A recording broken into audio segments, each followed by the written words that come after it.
Waking up on our second day in Cumberland Gap, we already knew we were in love with this place. We just had no idea how much. Our first item on the agenda, a little hike with Tony and some unexpected adventures along the way.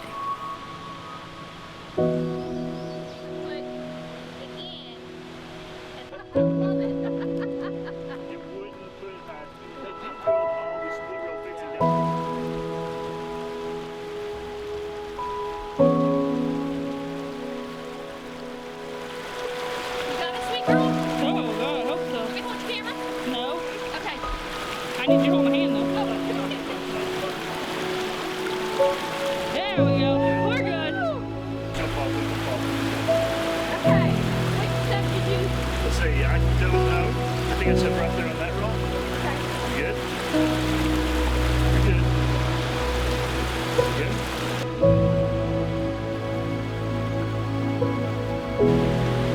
You want to get in it? Okay.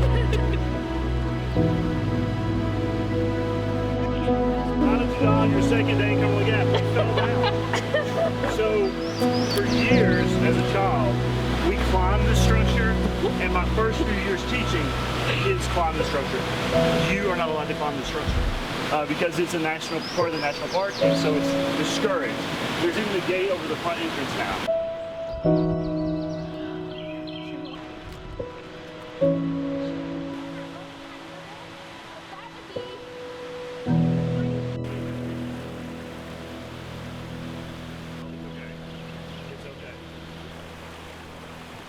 Trust these people.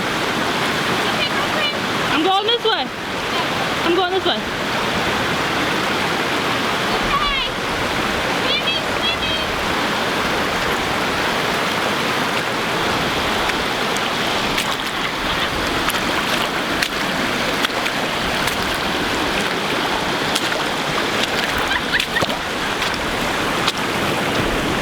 It's called Kojo's Cave. It was a souvenir shop.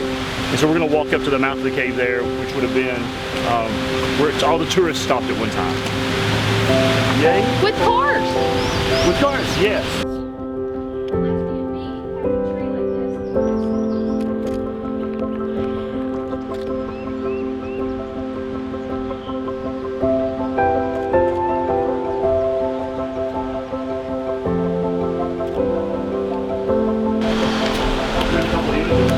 But up here,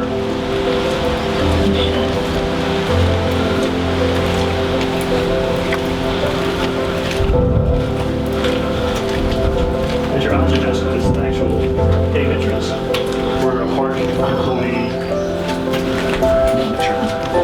so that would take you into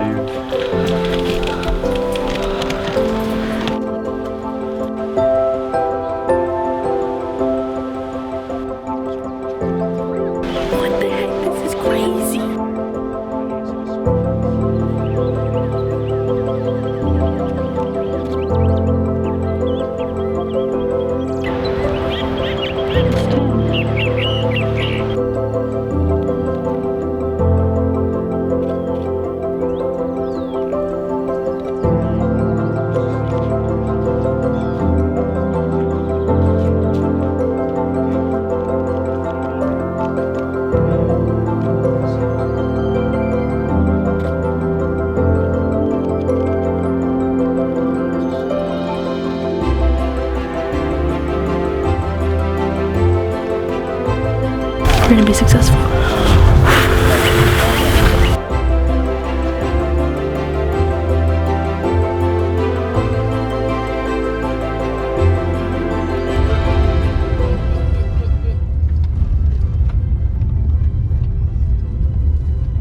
We've never found this. Oh no. I wonder if this is on Google Maps. Hopefully it's mine. Climbed a mountain now. Look at us. We're driving Woo-hoo! the woods. Frick. Oh my God. What are they eating? Don't eat that.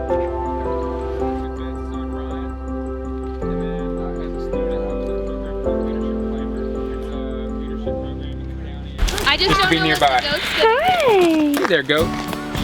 You've never seen a goat in real life, huh? I haven't either. Kinda neat, huh? Hi, bud.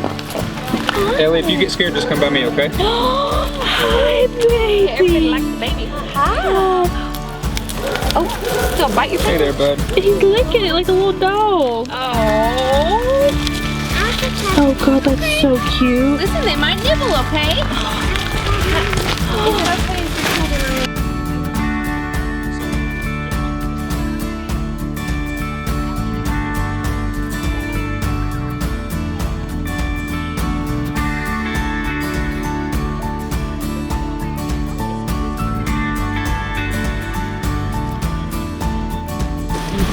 So now we know the cat's name. Hi, Leo.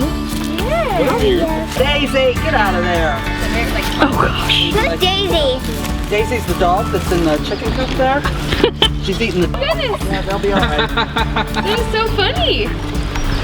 That's hilarious. But the duck is relentless. I mean, Daisy does that to him, and he continues to attack her. They go back and forth? So I'm Beth Bonert, and this is Mountain Hollow Farm. We are a cashmere goat farm that I started in 2007. We moved here and we got our first goats in 2009. So we have been doing this now for 12 years with the goats, and we actually are downsizing on the farm side because we had a grandchild a little over a year ago, and we want to be able to travel more. So we're going to focus more on the store and what we're doing in there today than on the farm side. But of course we can visit the goats and see them, but we aren't really doing farm tours anymore. Okay.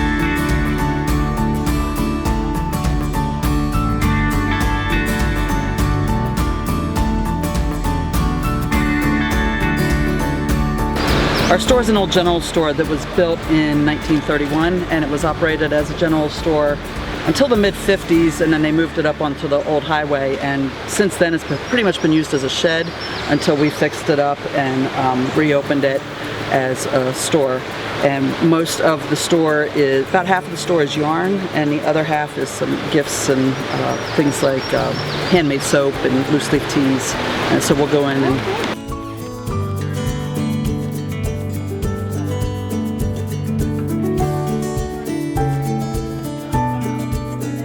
we do have a little bit of our own yarn. Right now, the only thing we have in stock is some Shetland yarn. So it's this yarn right here. It is Shetland wool. It's made from our sheep. Now we don't have the sheep anymore, but we used to have a little flock of Shetland sheep. We have each sheep's fleece spun individually, so there's a picture of the sheep on the label, and we'll be getting more in a month or two. We have some at the mill right now, but this is the only color we have in stock right now, and this is from Elmo. We had our first batch spun as 100% cashmere, but we ran out so fast that people were disappointed when they'd come here and they couldn't buy our own yarn. So we started blending it with silk, which is a really lovely blend, and that gives us twice as much, to sell. So that's our signature yarn. Okay. Yeah. And can people order this online from you? No. No. No, because a cashmere goat only produces an average of 3 to 5 ounces of cashmere per year. So it takes 4 goats an entire year to grow enough cashmere to make a sweater. Oh my goodness. Yeah, it's one of the reasons why it's so expensive. So we don't get a whole lot, and we always sell out just from our in-store sales. Okay. Yeah, so.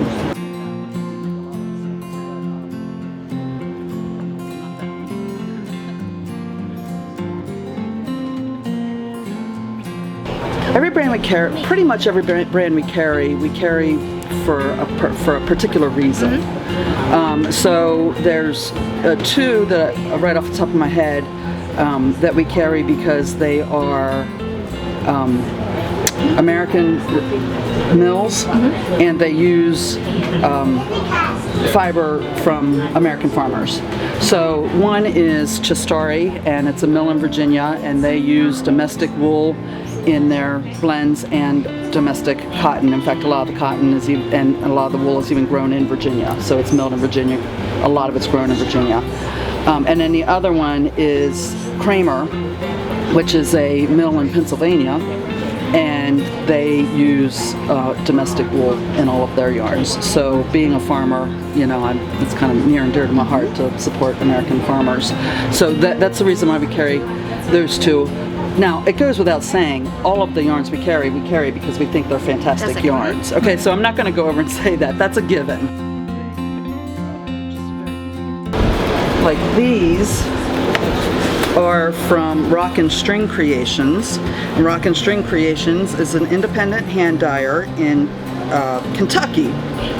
And she specializes in self-striping yarn. So her yarns, the colors aren't just all modeled like they are in a variegated yarn, they actually stripe. So these gradient yarns that we have on these shelves, yeah, they are specially dyed. It's an interesting process because she actually knits the yarn on a knitting machine. So she basically makes a big blanket, then she dyes it to get the gradient effect, and then she unravels it and winds it into these cakes to sell. So it's a very labor-intensive process, but it makes an absolutely gorgeous yarn. So this is one sample done in the gradient yarns. This is another much smaller project, a cowl that's done in the gradient yarns, and you can see how beautifully that works up, and it just, you know, fades from one color to the next. So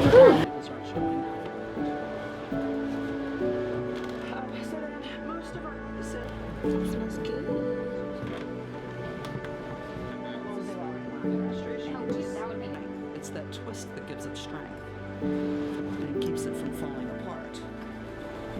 So one of the reasons we're downsizing the farm is because we are transitioning from a brick and mortar business to an online business. Now our brick and mortar business is going to be open for at least, you know, another 6 months or so as we transition. But I started an online website called the Knit Along Club. It's knitalongclub.com. And what it is project-based knitting lessons. So we teach you how to knit a garment from the start to the finish. And we have lessons that are written, that have written photo and video tutorials in them to show you every technique that's used in the pattern. Now we do assume that you already know how to knit, purl, cast on, and bind off before you take any of the lessons, so that you have those are the very basic minimum knitting skills.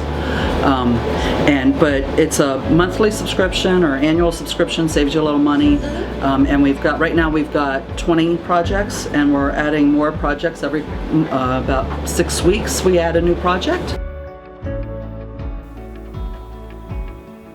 In the future, if anyone wants to abandon a cat like this, you can just go ahead and bring them to my house. I'll give you my phone number, just text me. I'll take it. What's up, y'all? Mind if I come say hey? Oh. Yes, he's okay. He's okay. He's okay. Yes, it's okay. Yes, it's okay. Yeah. Oh, what the heck was that? Oh, it's okay.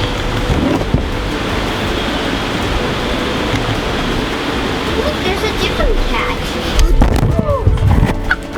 Oh Lord, you scared off.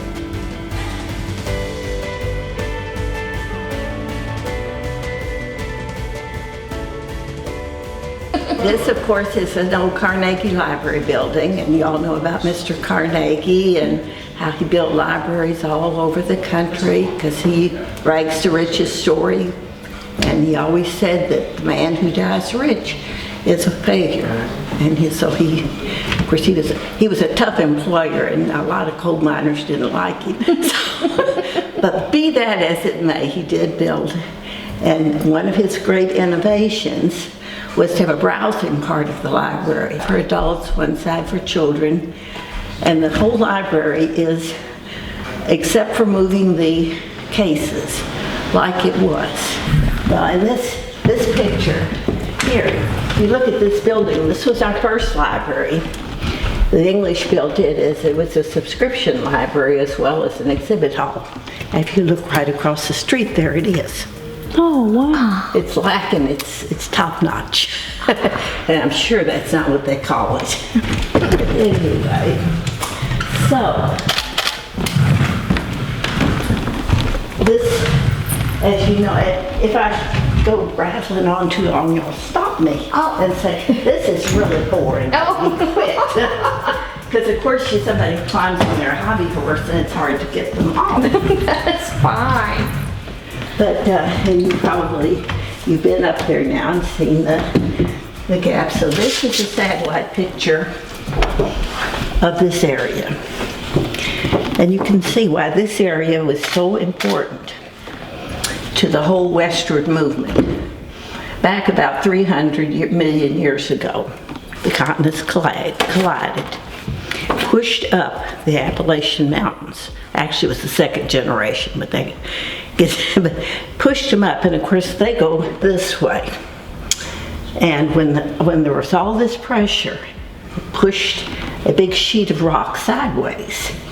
And when it kept pushing it, when it hit the limestone of Kentucky, it wrinkled, just like you'd wrinkle a cloth. And then it wrinkled again. And then all that hard pressure caused a break. The big significant thing about this is Cumberland Mountain. Here's Cumberland Gap. But really, Cumberland Gap wouldn't have been all that important because there are a lot of little gaps. The important thing was that Pine Mountain stretches for almost 400 miles with not a single break except here at the Narrows. So that if you went in anywhere else, you were just piled up. But if you came through the Cumberland Gap, followed when the Narrows was cut through, when water formed here, and first it eroded this way, which made the Cumberland Gap. Then as it pushed up faster, it pushed it out and broke the mountain here. So that was the important, why Cumberland Gap is so important.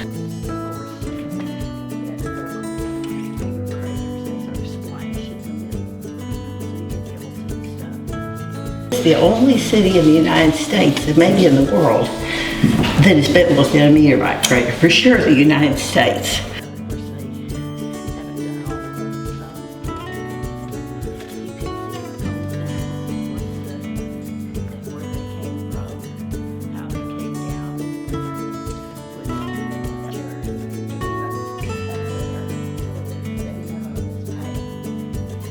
The pioneers who came through here generally came through. They didn't stop. This was not bluegrass beckoned.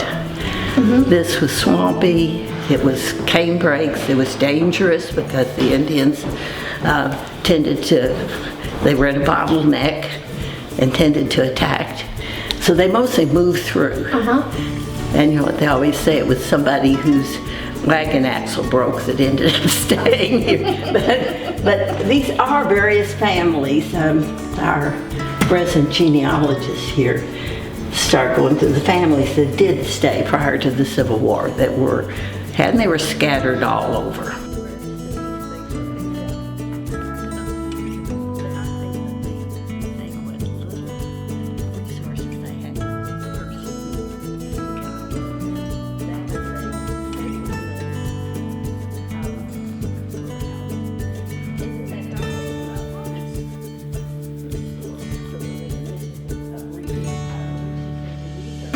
He was really researching, looking for something else, but he stood here and looked, and he saw coal, lots of coal, iron ore, timber, limestone.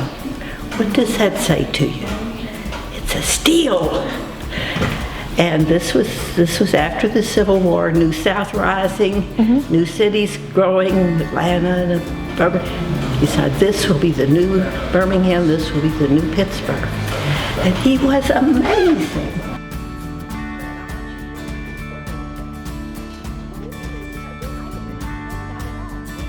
He was actually our assistant postmaster for a short while, but he came as like a reporter, club reporter. He was like 17 or 18.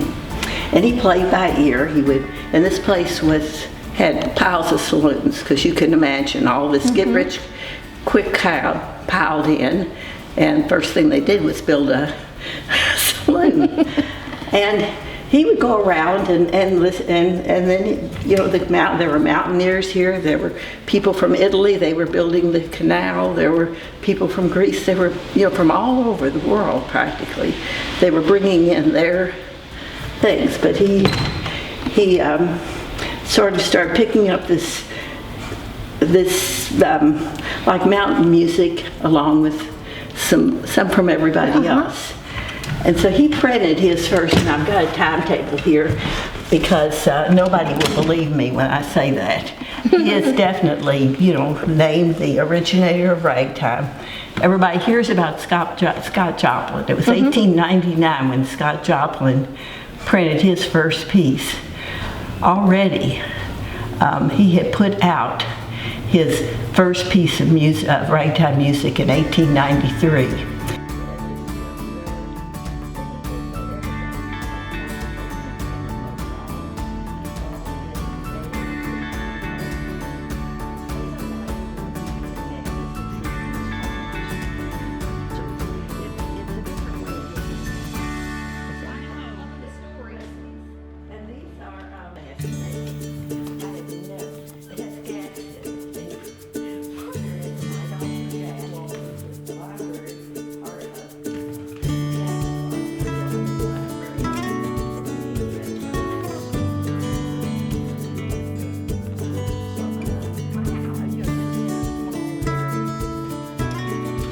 I understand from reading about this particular machine that the guy that invented it tried it out first on his wife and did burn off all her hair. Oh my gosh.